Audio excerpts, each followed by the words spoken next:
షాలం church, praise the lord. Last ఒక 10 days back తిన్నాను ఈ 4 గంటలకి. సో ఆటోమేటిక్గా సాయంత్రం గ్యాస్ ఫార్మింగ్ ఒకే విధంగా పైకి తన్నడం మొదలైంది. ఆ నెక్స్ట్ డే నేను ఎమర్జెన్సీ వరకు వెళ్ళవలసి వచ్చింది. ఇంకా ఎమర్జెన్సీ వెళ్దాం అనుకున్నప్పుడు చిన్న ప్రేయర్ చేసుకుంటే దేవుడు అండర్ పాస్ నుంచి కొద్దిగా గ్యాస్ బయటికి వెళ్ళిపోవడం మొదలైంది.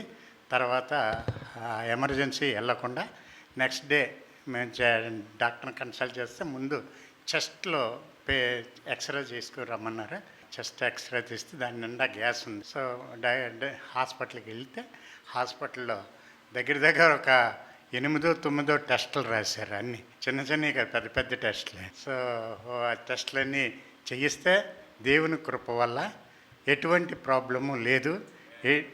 నాకు ఇదివరకు వచ్చిన రెక్టమ్ క్యాన్సర్ ఉంటుందేమో వాళ్ళు డౌట్ పడి మళ్ళా చేయించమన్నారు. కానీ దేవుని కృప వల్ల అటువంటిది ఏమీ లేదు.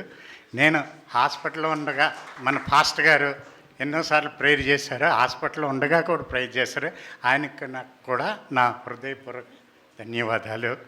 దేవుడు ఏ విధంగా నన్ను మళ్ళీ మీ అందరి మధ్యకి తీసుకొచ్చి మీతో పాటు ఆయన స్తుతించే భాగ్యం నాకు అనుగ్రహించినందుకు దేవునికి ఎన్నో వందనాలు చెల్లించుకుంటాను.